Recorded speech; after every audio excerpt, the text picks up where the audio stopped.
여러분, 지금 우리가 살아가는 이 시대는 그 어느 때보다 영적으로 큰 위기 가운데 있습니다. 정치, 경제, 사회, 문화, 교육, 가정과 교회적으로 누구나 인정할 수밖에 없는 엄청난 혼란과 타락과 위기를 나타내고 있습니다. 우리나라뿐 아니라 전 세계적으로 엄청난 자연재해들이 일어나고 있고요. 생태계 파괴로 지구온난화가 극심해지면서 해수면이 상승하고 집중호우와 폭설과 태풍과 허리케인, 그리고 인간이 감당하기 어려운 한파와 폭염과 가뭄 등이 계속 일어나면서 우리의 삶의 터전이 계속 위협당하고 있습니다. 사이언스 타임즈가 보도한 연구 자료에 따르면 지구 온도가 2도 상승하면 생물종이 15%에서 45% 가까이가 멸종할 수 있다고 하는 보고가 있었습니다.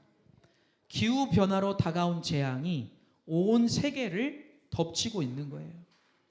단순한 한 예로 1919년도 그리고 1920년도에 호주에서 일어났던 산불 여러분 기억하실 텐데, 이 산불은 약 5천만 에이커, 그러니까 서울 크기의 대략 336배에 되는 규모가 불타버렸고요. 6천 채의 건물이 파괴되었습니다. 2020년에 있었던 중국의 그 홍수, 그 최대 홍수로 인해서 5,500만 명의 이재민이 발생했고요. 동남아시아의 태국은 최대 가뭄으로 설탕 수확량 하나만 30% 이상이 떨어져 버리는 그런 큰 어려움을 겪었다고 합니다. 지금도 미국만 해도 영하 40도가 넘는 극한 추위 때문에 사람들이 죽고 몸살을 겪고 있어요. 인간이 무분별한 산림 파괴와 토양 오염, 대기 오염, 수질 오염을 시켜가는 바람에 그 재앙이 고스란히 우리 인간에게 돌아오고 있는 것입니다. 하나님께서 지으신 이 아름다운 자연을 인간들의 교만과 이기심으로 파괴해서 엄청난 재앙을 우리가 지금 겪고 있는 것이죠. 여러분, 그런데 우리가 겪는 위기라는 것이 비단 이런 것들 뿐이겠습니까? 인간의 정신 세계를 오염시키고 영혼을 무너뜨리는 온갖 거짓과 가짜와 비진리가 난무하고 전 세계적으로 마약, 도박, 음란, 동성애 같은 타락이 만연하고 온갖 죄악들이 넘쳐나고 있습니다. 그리스도인들은 더 큰 위기의 시대를 지금 우리가 살고 있는데요. 여러분, 혹시 기독교 역사 2000년을 지난 100년 동안에 따라잡은 것이 이슬람의 역사라는 걸 여러분 알고 계십니까? 이슬람이 지난 100년 동안 가장 빠른 속도로 무려 전 세계 약 3분의 1 가까운 사람들을 이슬람으로 개종시켰습니다. 또한 대한민국과 전 세계에 온갖 이단 사이비가 난무하고 있어서 이제는 뭐가 진짜고 뭐가 가짜인지, 뭐가 옳고 뭐가 그른지 일반인들은 구별하기조차 쉽지 않은 그런 혼란의 시대가 돼버렸습니다. 지금 이 시대는 여러분이 아는 것 이상으로 훨씬 더 영적인 위기에 봉착해 있는 것이죠.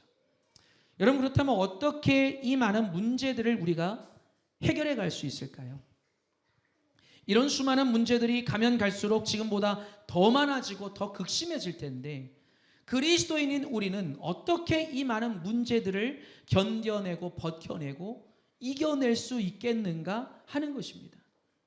오늘 우리는 시편 말씀을 통해, 요즘 우리가 3주째 지금 계속해서 시편 말씀으로 하나님 말씀을 나누고 있어요. 시편 말씀을 통해 하나님이 주시는 해답을 얻게 되기를 주님의 이름으로 축원합니다. 첫 번째로 한번 따라해 볼까요? 큰 소리로 한번 했으면 좋겠어요. 잠잠히 하나님만 바라라. 할렐루야. 다윗은 압살롬의 반란으로 피난길에 올랐을 때 그가 당한 극심한 위기와 고난과 어려움 앞에서 하나님 앞에 이렇게 고백합니다. 시편 62편 1절과 5절입니다. 나의 영혼이 잠잠히 하나님만 바라며 나의 구원이 그에게서 나오는도다. 나의 영혼아, 잠잠히 하나님만 바라라. 무릇 나의 소망이 그로부터 나오는도다. 할렐루야. 다윗은 고난 가운데 나의 영혼이 잠잠히 하나님만 바라본다고 고백했어요. 1절과 5절에 두 번이나 강조해서 하나님 앞에 내가 잠잠히 주님만 바라본다고 고백한 것입니다. 사랑하는 여러분, 우리가 인생길에서 여러 가지 문제나 시험이나 어려움을 당할 때 잠잠히 하나님만 바라봐야 될 줄로 믿습니다. 잠잠히 하나님만 바라보라. 잠잠히 하나님만 바라보라. 할렐루야. 이것이 하나님께서 오늘 우리에게 주시는 가장 중요한 메시지인 거예요.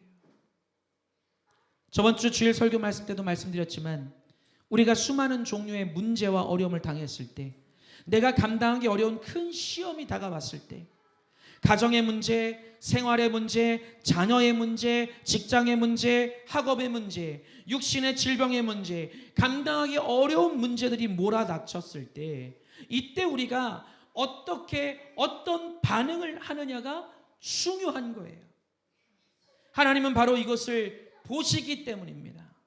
시험과 문제 앞에서 우리의 반응과 태도를 보신다는 거예요. 우리는 다윗과 같이 잠잠히 주님만 바라봐야 될 줄 믿습니다. 왜냐하면 주님 안에 모든 해답이 있기 때문이에요. 주님 안에 구원이 있고, 아멘.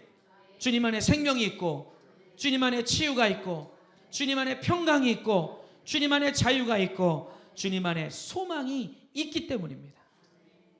이 사람 저 사람, 사람의 도움을 찾을 게 아니라 사람을 바라보지 말고, 환경 바라보지 말고, 문제에 직접적으로 시선을 돌리지 말고 문제 해결자 되시는 주님만 바라보게 되기를 주님의 이름으로 축원합니다.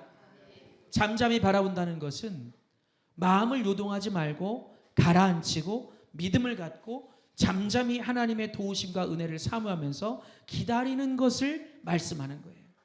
시편 30편 20절이죠. 우리 영혼이 여호와를 바라며 그는 우리의 도움과 방패시로다. 시편 37편 7절에 여호와 앞에 잠잠하고 참고 기다리라. 자기 길이 형통하며 악한 꾀를 이루는 자 때문에 불평하지 말지어다. 아멘 합시다. 잠잠하라 하는 말씀은 동시에 어떤 경우에도 입을 열어서 원망, 불평, 부정적인 얘기를 하지 말라고 하는 것이에요. 여러분, 이스라엘 백성들이 출애굽해서 하나님이 예비하신 약속의 땅 가나안으로 가면서 그들이 어떻게 했습니까? 입만 열명 불평을 했어요. 시시때때로 불평하고 또 불평하는 바람에 그들이 한 달이면 갈 수 있었던 거리를 무려 40년 동안이나 가지 못하고 광야로 돌고 돌다가 다 광야에서 죽임을 당하게 되고, 믿음의 고백을 했던 여호수아와 갈렙과 그의 후손들만 약속하신 가나안 땅에 들어가게 하신 것을 우리는 반드시 기억해야 할 것입니다. 여러분, 하나님은 우리 입의 고백을 다 듣고 계시다는 거예요. 하나님의 자녀들은 어떤 상황에서도 주님 앞에 늘 믿음의 고백, 긍정의 고백을 해야 되는 것입니다. 우리는 지금 인생길에서 다른 어떤 것보다 이것을 연습하고 훈련해야 되는 거예요. 설령 어제까지는 우리가 그러지 못했을지언정 오늘 이후부터는 어떤 시험과 어려움이 다가와도 불평하지 말고 원망하지 말고 남 탓하지 말고 믿음으로 주님만 바라보고 잠잠히 주님의 때를 기다릴 수 있는 저와 여러분이 될 수 있기를 주님의 이름으로 간절히 축원합니다. 이것이 바로 우리를 향한 하나님의 바라심이에요. 두 번째로 따라합니다. 나의 소망이 하나님께로부터 옵니다. 할렐루야. 하나님의 자녀인 우리가 잠잠히 하나님을 믿고 바라볼 때 모든 소망이 하나님으로부터 우리에게 오게 된다는 거예요. 시편 60편 5절입니다. 무릇 나의 소망이 그로부터 나오는도다. 그로부터 나오는도다. 그로부터는 누굽니까? 하나님이에요. 나의 소망은 다른 데서 오는 것이 아니라 하나님으로부터 온다는 거예요. 하나님의 자녀들이 잠잠히 하나님만 바라보면 하나님께로부터 구원이 임하고 놀라운 은혜가 임하고 누구도 뺏을 수 없는 영원한 소망이 임하게 되는 것입니다. 1절 말씀에는 구원이 임한다고 말씀하고 있고요. 5절에는 소망이 임한다고 말씀했는데 잠잠히 하나님만 바라보면 하나님은 우리를 절망에서 구원해 주시고 문제 가운데서 구원해 주시고 우리에게 꿈과 소망을 갖게 해 주신다는 거예요. 여러분이 험한 세상에서 늘 마음에 감사와 기쁨과 행복과 만족과 평강을 가진다는 것이 여러분 쉽습니까? 쉽습니까? 마귀가 가만히 내버려 두지를 않고 세상과 환경이 가만히 내버려 두질 않잖아요. 그렇기 때문에 인간에게 있어서 꿈과 소망이라는 것은 너무나도 중요한 것입니다. 감사와 기쁨과 만족을 잃어버리고 살고 싶은 용기를 잃어버렸다가도 모든 것을 포기하고 싶다가도 절망 속에 몸부림치다가도 마음에 주님이 주시는 소망이 들어오게 되면 사람은 다시금 용기를 얻고 힘을 얻고 믿음으로 일어설 수 있게 되는 것입니다. 근데 여러분, 이 땅에서 우리에게 유일한 꿈과 소망, 온전한 꿈과 소망, 영원한 꿈과 소망을 주실 수 있는 분이 누굽니까? 오직 하나님뿐이라는 사실이에요. 이것은 결코 사람이 줄 수 없습니다. 돈과 물질로도 불가능합니다. 오직 주님만이 우리에게 주실 수 있습니다. 주님만이 모든 문제를 해결해 주시고 모든 상처와 아픔을 낫게 해주시고 우리 마음에 온전한 소망과 용기를 주실 수 있는 거예요. 그래서 다윗은 뭐라고 고백했습니까? 잠잠히 하나님만 바라보아라. 할렐루야. 여러분 가슴에 잠깐 오른손을 얹어보세요. 여러분 자신의 영혼을 향해서 이렇게 외치세요. 잠잠히 하나님만 바라라. 우리 한번 자신을 향해 더 해볼까요? 시작. 할렐루야. 할렐루야. 여러분 수시로 우리가 삶 속에서 나의 영혼을 향해 이렇게 선포했으면 좋겠어요. 잠잠히 하나님만 바라라. 사랑하는 여러분, 이 땅에서 살면 살수록 우리가 마음을 깊이 두고 온전히 의지하고 기댈 수 있게 하는 것이 생각보다 별로 없다는 것을 여러분 알게 되지 않습니까?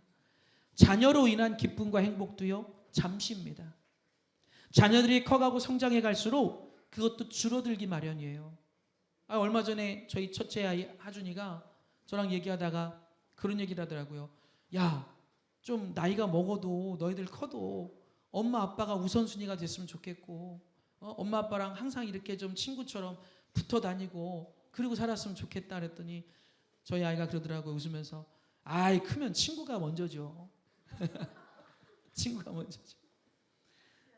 여러분 참 죄송한 말씀이지만 자녀로 인한 기쁨과 행복도요 잠시예요. 잠시. 일과 돈과 물질도 마찬가지입니다. 있을 때는 잠시 좋지만 어느새 그것들이 사라지고 나면 그 즉시 우리 마음에서 기쁨과 만족과 행복이 사라지고 말아요. 온전하지 않다는 것입니다. 여러분 우리 삶의 유일한 소망은 주님밖에 없습니다. 우리 인생의 모든 문제와 어려움과 고통을 해결해 주실 수 있는 분은 주님밖에 없습니다. 구원이 주님으로부터 나오는 거예요. 이 구원은 어제의 구원, 오늘의 구원, 앞으로 있을 영원한 구원을 모두 포함하고 있는 것입니다. 주님이 우리를 구원해 주십니다. 주님 안에 우리의 참 소망이 있습니다. 하나님께서 주신 아름다운 목소리로 찬양을 하던 이 성악가 조지 비벌리 시어라는 분은 예수님을 만난 다음에 예수님보다 더 귀한 분은 없습니다. 나는 이 목소리를 한평생 주님께 바쳐서 주님을 위해 살기를 원합니다. 결단했어요. 그래서 빌리그레함 전도단에 들어가서 목사님이 가시는 곳마다 따라다니면서 찬양을 불렀습니다. 이 세상 무엇과도 주님과 바꿀 수 없는 그런 고백들을 많은 사람들에게 신앙의 고백을 들려준 거예요. 조지 비벌리 실러는 이것이 자기의 신앙 고백이셨는데요. 어디를 가든지 이것을 고백하고 찬양했다고 그래요. 오직 그만이 나의 반석이시요 나의 구원이시요 나의 요새이시니 내가 흔들리지 아니하리로다. 나의 구원과 영광이 하나님께 있으며 내 힘의 반석과 피난처도 하나님께 있도다. 할렐루야. 여러분, 주님만이 나의 모든 것 되십니다. 불완전한 인간이요, 자꾸만 불완전한 내 힘과 내 생각을 의지하면 계속해서 흔들릴 수밖에 없어요. 여러분, 이것을 빨리 깨닫는 것이 중요합니다. 사람이 믿음이 좋고 강한 것 같아도요, 아무것도 아닌 남의 말 한마디 듣고 상처받고 무너지는 것이 연약한 우리 인간들의 모습 아닙니까? 실제로 얘기의 진위 여부를 제대로 확인해 보지도 않고 누가 그러더라 하는 말만 듣고 스스로 그냥 무너져 버립니다. 이것이 인간의 연약함이라고 하는 거예요. 1980년대 미국에서 1년에 약 130만 명의 청소년들이 집을 가출했대요. 13명이 아니고요. 130명이 아니고요. 130만 명이 1년에 청소년들만 가출을 했대요. 그런데 그 가출한 내용이 뭔지, 이유가 뭔지를 이렇게 조사를 해보니까 그 중에 꽤 많은 아이들이 부모가 화가 나서 소리 지르는 그 말 한마디에 상처를 받고 집을 나가버렸다고 합니다. 화가 나서 부모가 순간적으로 말한 것인데 아이는 그 말을 충격적으로 받아들여서 나는 잘못 태어났구나. 내 부모님은 나를 사랑하지 않나 보다. 여긴 내가 있을 곳이 아닌가 보다. 그래서 이 아이들이 거리를 떠돌아다니면서 비참하고 힘들고 어려운 삶을 살았던 그런 때가 있었습니다. 지금도 여러분, 많은 청소년들이 이런 이유로 집을 나가고 있어요. 근데 사실 지금의 현대인들도 그렇지 않습니까? 사회에서, 직장에서, 가정에서, 공동체에서 말 한마디로 쉽게 무너지곤 하는 거예요. 여러분, 매사에 자기 입장에서 말을 자기중심적으로 하는 사람들도 문제지만 설령 그렇다고 해도 절대로 우리 그리스도인들은 쉽게 마음이 무너져서는 안 될 줄로 믿습니다. 대부분이 마귀의 계략일 때가 많기 때문이에요. 부흥된 어떤 교회 목사님 설교 말씀을 들어보니까 누가 뭐라 그래도 설령 내 앞에서 누가 승질내고 막 나를 비난하고 비판하고 욕을 해도 흔들리지 말고 그냥 눈만 껌뻑껌뻑하고 있어야 된대요. 이렇게. 그리고 그런데도 자꾸 뭐라 그러면 할렐루야, 할렐루야, 그리고 말아야 된답니다. 제가 그 설교 말씀을 듣고 공감이 되는 거예요. 여러분, 성경 말씀에서 가르쳐 두셨듯이 마귀와 세상은 어떻게든지 예수 믿는 사람들이 잘 되는 것을 원치 않습니다. 악한 마귀 귀신들은 뒤에서 조정을 해요. 뒤에서 조정을 해서 어떻게든 무너뜨리려고 하는 거예요. 생각으로 무너뜨리려고 하고 상처받게 만들고 매사에 시험 들게 하고 스스로 넘어지게 하려고 한다는 거예요. 그래서 이 땅에는 소망이 없다고 하는 것입니다. 우리가 이것을 알면 이제 어떻게 해야 되겠습니까? 우리 그리스도인들이 어떻게 해야 될까요? 무슨 일이 있어도 주님 안에서 마귀하고 싸워서 내 마음을 지키고, 할렐루야, 무엇을 지키고? 내 마음을 지키고 잠잠히 주님만 바라봐야 될 줄로 믿습니다. 이것이 믿음이고 이것이 신앙이에요. 주님은 이것을 보시고서 역사해 주신다는 거예요. 세상과 마귀의 공격에도 주님만 바라보는 믿음의 성도가 되기를 주님의 이름으로 축원합니다. 히브리서 12장 2절 말씀이에요. 믿음의 주요 또 온전하게 하시는 예수를 바라보자. 따라합시다. 예수를 바라보자. 예수를 바라보자. 우리의 구원이요, 우리의 유일한 피난처는 예수님밖에 없습니다. 주님만 바라보는 믿음 있는 여러분 되시기를 주님의 이름으로 축원합니다. 시편 56편 10절에서 11절 말씀입니다. 내가 하나님을 의지하여 그의 말씀을 찬송하며 여호와를 의지하여 그의 말씀을 찬송하리이다. 내가 하나님을 의지한즉 두려워하지 아니하리니 사람이 내게 어찌하리까. 할렐루야. 어떤 어려움에서도 주님만 바라보고 주님만 의지할 때 하나님의 은혜가 임하게 되는 것입니다.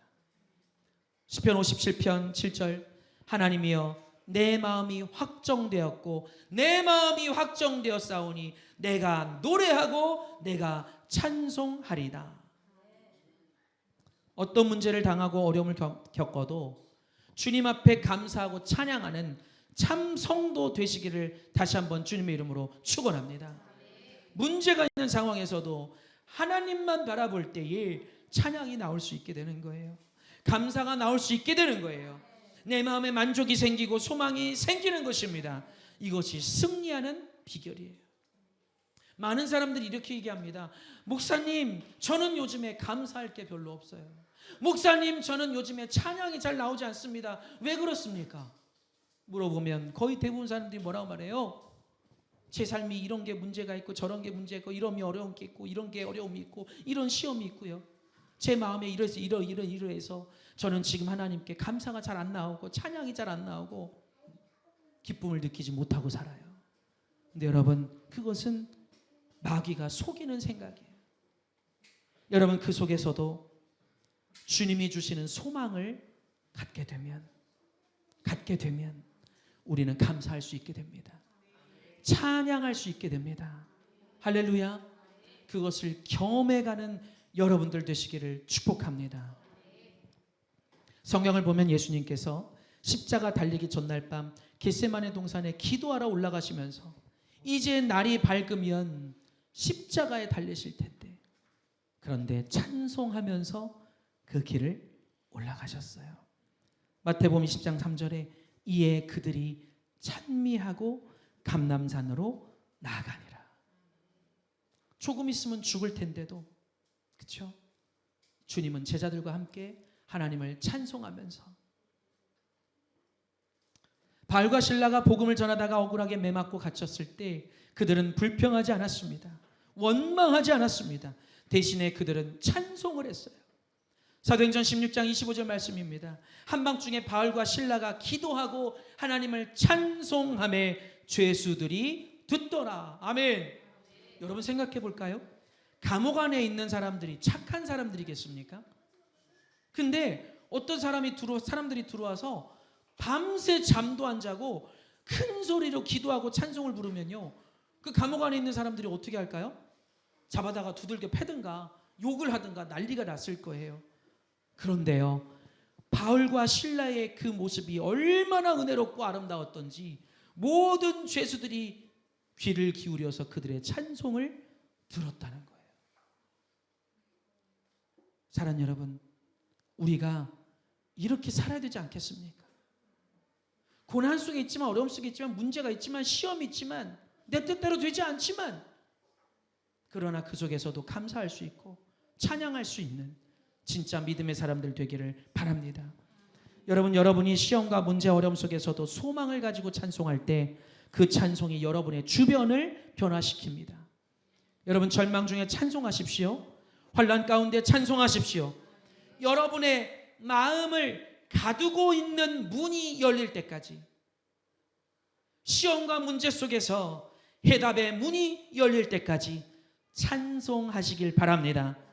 주변에 있는 사람들이 여러분을 통해 감동을 받고 여러분의 주변이 변화될 수 있게 될 것입니다. 아무리 힘들고 어려운 상황일지라도 주님이 주시는 소망이 있으면 흔들리지 않아요. 쓰러지지 않아요. 절망하지 않아요. 포기하지 않습니다. 주님께서 주시는 소망이 나를 붙들어주고 나를 지탱해주고 나에게 용기를 주고 나에게 힘을 주기 때문입니다. 주님 안에 온전한 소망, 참 소망, 영원한 소망이 있는 거예요. 여러분, 우리의 믿음은 말로써 증명되는 게 아니에요. 여러분, 우리 여기 계신 분들에게 담임 목사가 아이고 집사님, 아이고 성도님, 믿음 있으시죠? 그러면 교회에서 다 믿음이 있다고 말을 하겠죠. 근데 여러분, 우리의 믿음은 말로써 증명되는 게 아니라 삶으로, 태도로 증명이 되어야 합니다. 어렵고 힘들수록 주님만 바라봐야 된다는 거예요. 주님을 찬송할 수 있는 사람이 돼야 된다는 거예요. 그것이 진짜 믿음의 사람이라는 것입니다. 2024년도 올 한 해 여러분 모두가 주님을 기쁘시게 하는 진짜 믿음의 성도가 되기를 주님의 이름으로 축원합니다. 주님께서 그 믿음을 보시고 반드시 역사해 주시고 축복하실 것입니다. 마지막 세 번째로 따라할까요? 시시로 하나님께 마음을 토하라. 우리 더 크게 좀 합시다. 시시로 하나님께 마음을 토하라. 할렐루야. 여러분, 하나님의 자녀는 주님 앞에 시시로 마음을 토해 놓을 수 있어야 됩니다. 날마다 주님 앞에 나가서 부르짖어 기도해야 된다는 말씀이에요. 시편 62편 8절 말씀에 백성들아 시시로 그를 의지하고 그의 앞에 마음을 토하라. 하나님은 우리의 피난처시로다. 여러분, 하나님 앞에 마음을 토하라는 말씀은 우리가 고난일 때, 고통일 때, 시험과 문제와 환난일 때 주님께 나아가 주님께 마음을 다 털어놓고 기도해야 된다는 뜻이에요. 사람보다 주님께 나가서 털어놓고 기도하라는 말씀인 거예요. 자주 말씀드렸듯이 우리의 믿음과 신앙은요, 문제가 없을 때가 아니라 문제가 있을 때에 드러나게 됩니다. 그럴 때 내 믿음이 진짜냐 가짜냐가 증명이 된다는 거예요. 지치고 피곤하고 아플수록, 어렵고 힘들고 두려울수록 주님 앞에 나가 부르짖어 기도할 수 있는 그 사람이 하나님이 찾으시는 진짜 믿음, 진짜 신앙인 것입니다. 성경은 이것을 우리에게 끝없이 말씀하고 있어요. 여러분, 무슨 일이 있어도 절대로 기도를 게을리해서는 안 됩니다. 절대로 게을리해서는 안 됩니다. 여러분, 삼시세끼 밥을 열심히 먹는데 왜 내 영혼의 밥은 주질 않냐는 거죠. 말씀을 먹고 기도하는 것은 내 영혼을 먹이는 건데 여러분, 기도를 게을리하지 마시기 바랍니다. 우리 어저께 찬양팀하고도 잠깐 나눴지만요, 오살리 기도원이라, 금식 기도원이라고 아주 유명한 우리나라의 대표적인 은혜로운 기도원이 있습니다. 정말 정말 많은 사람들, 많은 성도들, 많은 주의 종들이 그곳에서 주님을 만났고 능력을 입게 됐어요. 오살리 기도원은 금식 기도원으로 유명한 기도원이었습니다. 그런데 제가 최근에 그 목사님 얘기를 들었는데요, 고민하고 있는 게 있대요. 오살리 금식 기도원이라는 타이틀을 바꿔야 되나, 그리고 기도하고 고민하고 있답니다. 그래서 왜 그런가 들어보니까 오살리 기도원에 사람들이 이렇게 모이잖아요. 요즘에 기도하는 사람들이 막 줄어가지고 사람도 별로 없는데, 오살리 금식 기도원에 어디를 가면 사람이 제일 많냐면 기도원 안에 있는 식당을 가면 사람이 제일 많대요. 예. 기도하는 그 성전에 사람이 북적북적 되는 게 아니고요, 식당에 가면 줄 서가지고 사람들이 제일 많답니다. 그래서 그 목사님들이 고민하고 있대요. 오살리 금식 기도원이라는 말을 그냥 없애버릴까. 금식을 안 한대요. 금식하라고 그러면은 성도님들이 다 이런답니다. 목사님, 저보고 죽으라고 하는 게 차라리 나아요. 그러면서 그 목사님이 하신 말씀이, 이 정도로 지금 대한민국 사람들이 기도보다 다른 것에 혈안이 돼 있다고 안타까움의 말씀을 하시더라고요. 여러분, 기도를 타협하지 마십시오. 기도를 게을리하지 마십시오. 기도는 나의 문제점과 잘못을 깨닫고 회개할 수 있는 은혜의 도구입니다. 기도는 주님께 나의 모든 짐을 맡기는 문제 해결의 비결입니다. 기도는 성령의 충만함을 입고 내 영혼을 강하게 만들고 주님의 기적과 이적이 나타나게 하는 거룩한 통로인 것입니다. 여러분, 이런 기도를 어떻게 우리가 등한시할 수 있습니까? 한 해를 살아가면서 여러분이 힘들고 어려울 때 이 사람 저 사람 붙들고 토로하기 전에 하나님께 나가서 하나님께 토로하고 하나님께 간구할 수 있게 되기를 주님의 이름으로 축원합니다. 여러분이 반드시 이런 믿음이 돼야 되고 이런 신앙인이 되셔야 된다고 하는 거예요. 제가 가끔 말씀드리지만, 아까도 말씀드렸지만, 이슬람, 무슬림들은 자꾸만 늘어가고 있어요. 근데 여러분, 그들이 어떻게 신앙생활 합니까? 누가 보든 말든 손가락질을 하든 말든 욕을 하든 말든 기도 시간 딱 되면 그냥 기도에 무릎을 꿇어버려요. 그것이 율법적인 행위든 뭐든 간에 우리는 사실 그런 모습에 느끼는 게 있어야 되는 거. 우리는 느끼는 게 있어야 되는 거예요. 우리 그리스도인들 갈수록 기도하지 않아요. 아니, 어려움이 있는데 어떻게 기도를 안 합니까? 아니, 문제가 있는데 어떻게 기도를 안 할 수 있습니까? 급해 죽겠는데 어떻게 기도를 안 할 수 있습니까? 따라합시다. 급할수록 기도해야 된다. 여러분, 급할수록 기도해야 돼요. 아멘이시죠? 절대로 기도를 게을리하지 말고 타협하지 않게 되기를 바랍니다. 기도는 주님께 맡기는 일이에요. 주님을 의지하는 일이에요. 주님께 아뢰는 일입니다.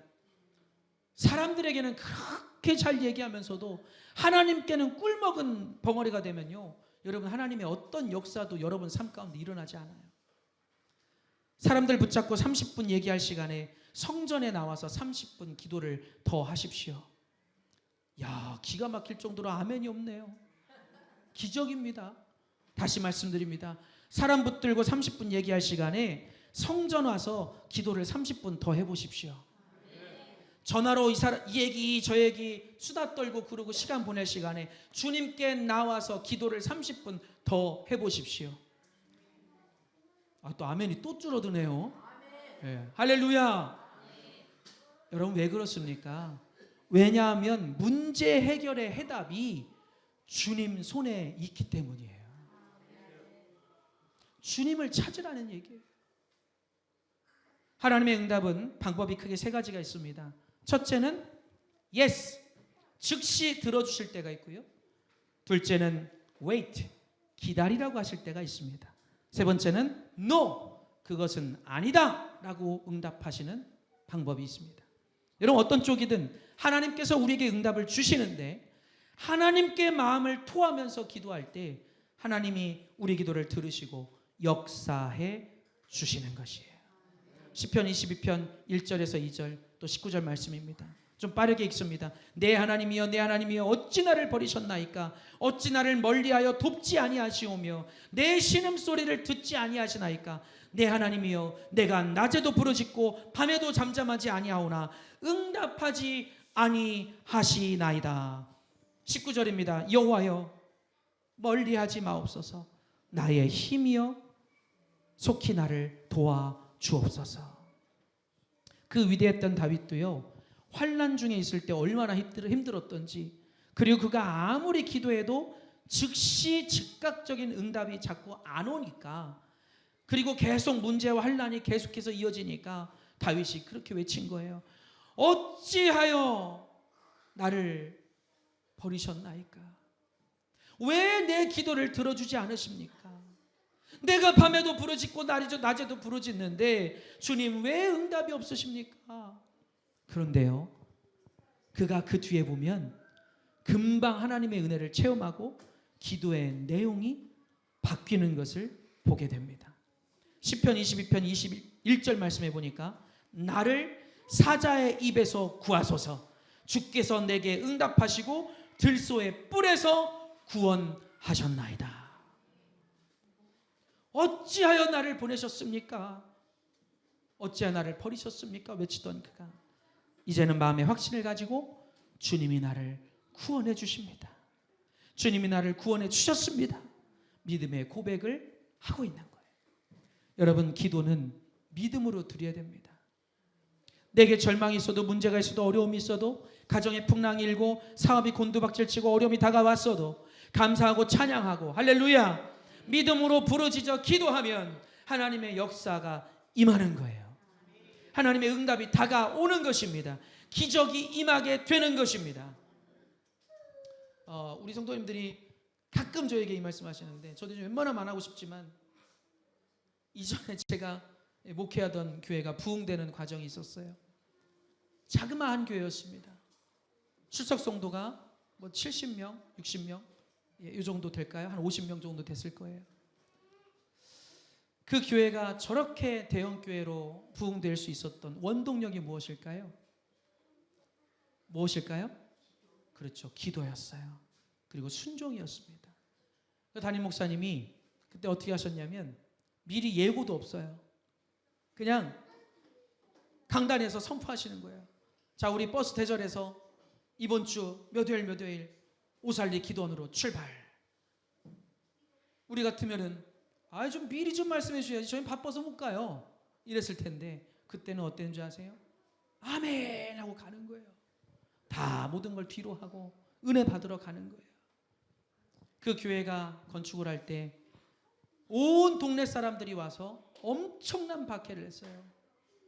심지어 눈 감고 막 무릎 꿇고 기도하고 있으면 지나가면서 바늘을 들고 찌르고 지나가고요.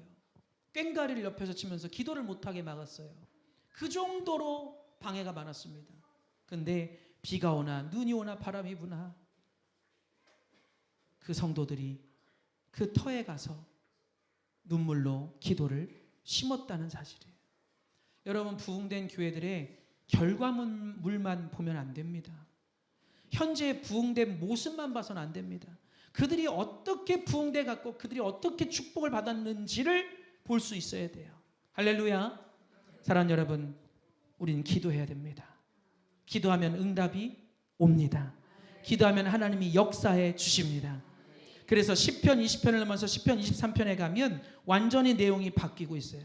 다윗이 다시 위대한 믿음의 고백을 합니다. 시편 23편입니다. 내가 사망의 음침한 골짜기로 다닐지라도 해를 두려워하지 않을 것은 주께서 나와 함께 하심이라. 주의 지팡이와 막대기가 나를 안위하시나이다. 주께서 내 원수의 목전에서 내게 상을 전해주시고 기름을 내 머리에 부어주셨으니 내 잔이 넘치나이다. 할렐루야. 내 잔이 넘치나이다. 주님 앞에 믿음을 고백하고 있는 거예요. 내 잔이 넘치나이다. 내 잔이 넘치나이다. 기도하고 또 기도하니 주님이 내 잔을 넘치게 만들어 주신다는 거예요. 여러분, 예수 믿는 사람들은 은혜로 사는 거예요. 그 은혜는 무엇이냐? 주님이 부어 주시는 은혜입니다. 내 잔이 넘치게 하시는 은혜인 것입니다. 너무 힘들고 고통스러워서 차라리 죽었으면 좋겠다 싶을 때도 주님만 바라보고 기도하면 내 잔이 넘치나이다. 여러분, 잠잠히 주님만 바라보시기 바랍니다.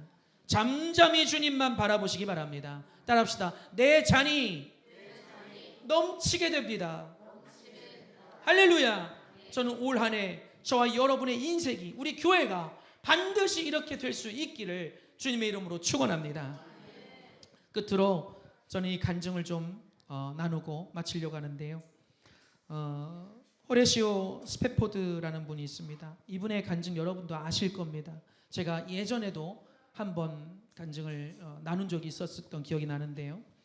이분의 간증을 들을 때마다 큰 감동이 되는 것은 이분이 자기 자녀도 잃고 아들도 잃고 딸 넷을 잃었는데도 주님 앞에서 평안함을 가지고 감사하고 찬양 드리는 모습을 볼 때 은혜와 도전과 감동을 받게 되는 거예요. 이분은 1860년 시카고 법무부 법인의 대표로서 또 린드 대학교와 시카고 국립대학의 법리학 교수로서 신학교 이사 및 운영인으로서 섬기던 주님의 귀한 일꾼이었습니다. 또 무디 부흥사를 도와서 무디 교회 회계 담당 집사님으로 헌신하셨고요.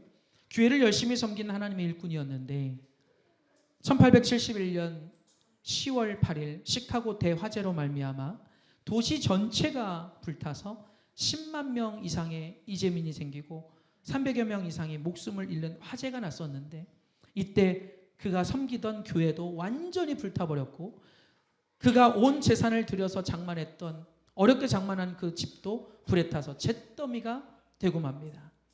바로 그 무렵에 4살 되었던 그의 아들도 병으로 세상을 떠나고 말아요. 그러니까 4살 된 아들도 잃었고 전 재산도 다 날아갔고 자기가 그렇게 충성허시됐던 어렵게 세워가던 교회도 잿더미가 돼버린 거예요. 완전히 절망해서 주저앉을 수밖에 없는 그런 상황이었습니다. 그럼에도 그의 관심은 자기를 추스르기보다 빨리 주님의 교회를 빨리 재건시켜야 되겠다. 빨리 교회를 회복시켜서 주님 앞에 예배드릴 수 있는 장소를 마련해야 되겠다.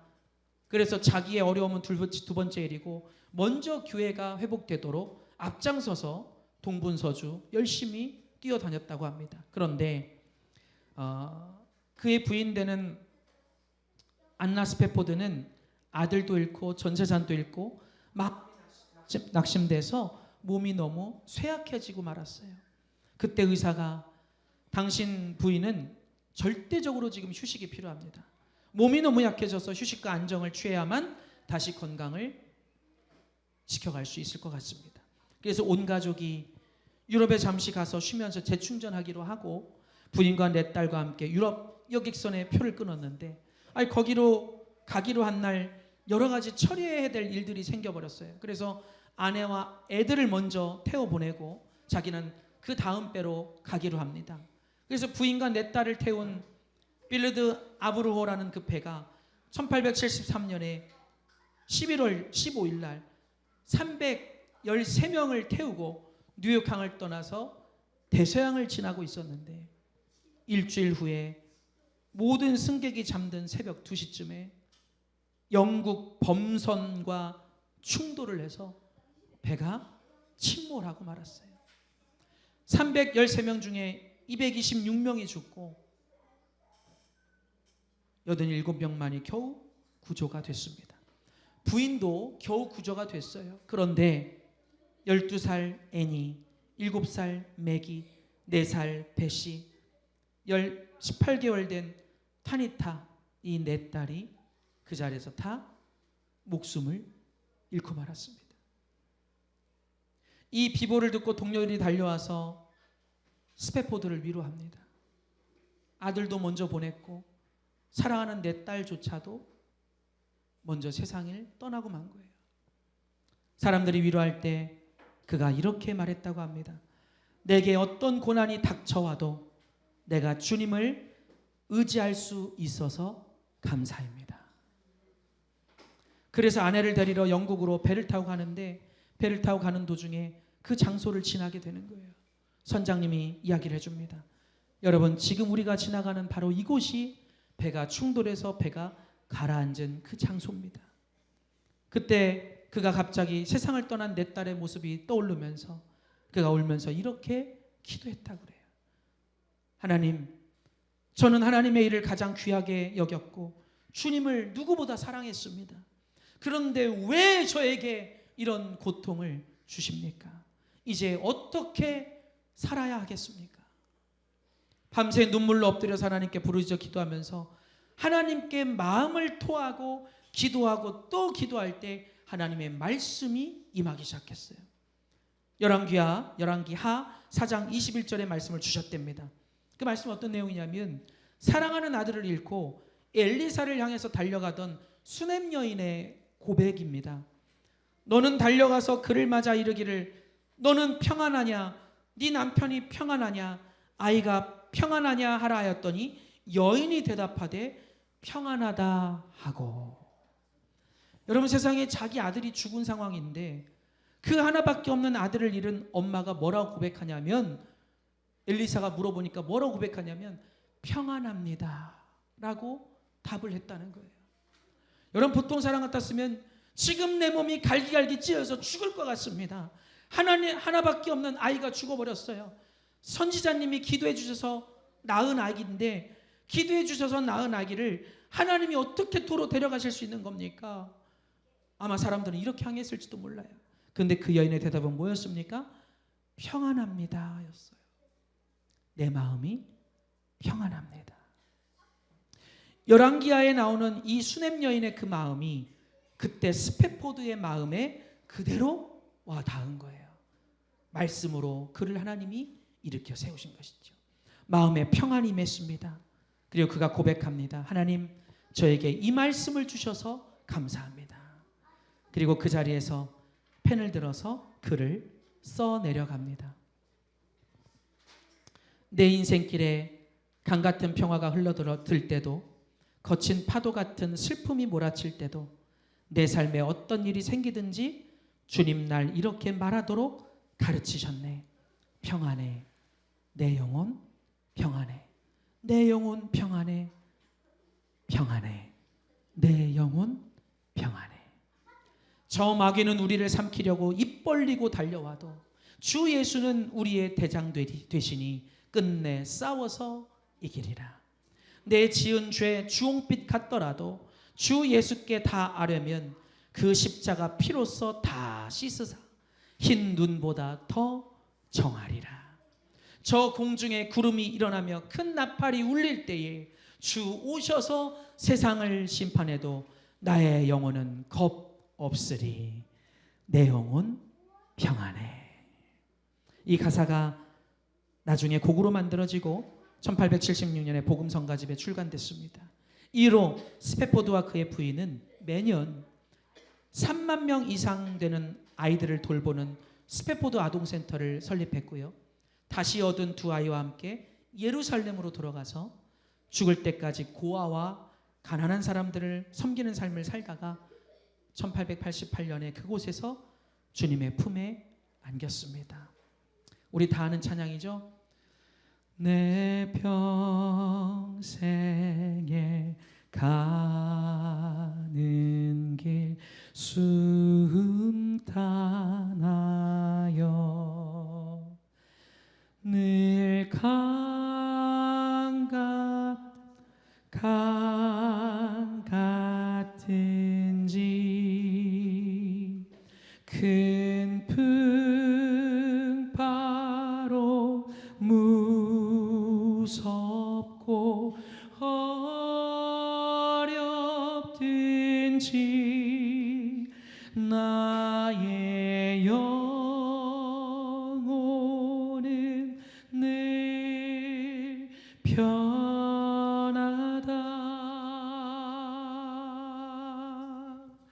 내 영혼 평안해.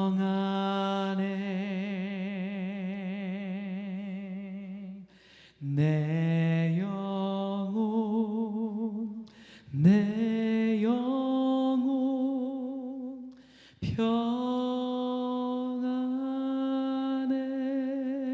평안해.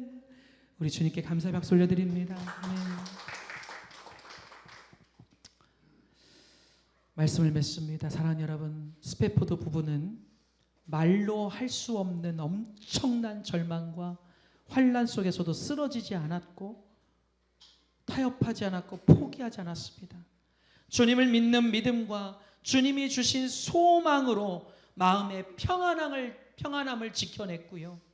오히려 그 일을 계기로 삼아서 호흡이 다하는 그날까지 고아와 과부를 돌보면서 주님의 사랑을 실천하면서 살아간 위대한 하나님의 사람으로 쓰임을 받게 됐습니다. 여러분, 이 땅에 문제없는 사람은 단 한 사람도 없습니다. 중요한 것은 반응과 태도입니다. 하나님의 자녀인 우리들은 어떤 어려움이 다가오고 문제가 다가와도 문제를 바라보지 말고, 아멘 합시다. 환경을 바라보지 말고 상황을 바라보지 말고 믿음으로 주님만 바라보고 우리 마음의 평안과 평강을 지켜내기를 축원합니다. 여러분, 시험과 문제 앞에서 주님만 바라보고 주님을 찬양하고 감사할 수 있는 그 사람이 진짜 믿음의 사람이에요. 날마다 주님 앞에 나가서 시시때때로 주님께 여러분의 마음을 토해놓으십시오. 그리고 부르짖어 기도하십시오. 주님께서 여러분 마음에 온전한 소망을 주실 것입니다. 평안함을 안겨주실 것입니다. 담대한 용기와 힘을 주실 것입니다. 놀라운 축복의 길로 인도해 주실 것입니다. 따라합시다. 문제 앞에서, 어려움 속에서, 시험 중에 주님만 바라봅니다. 할렐루야.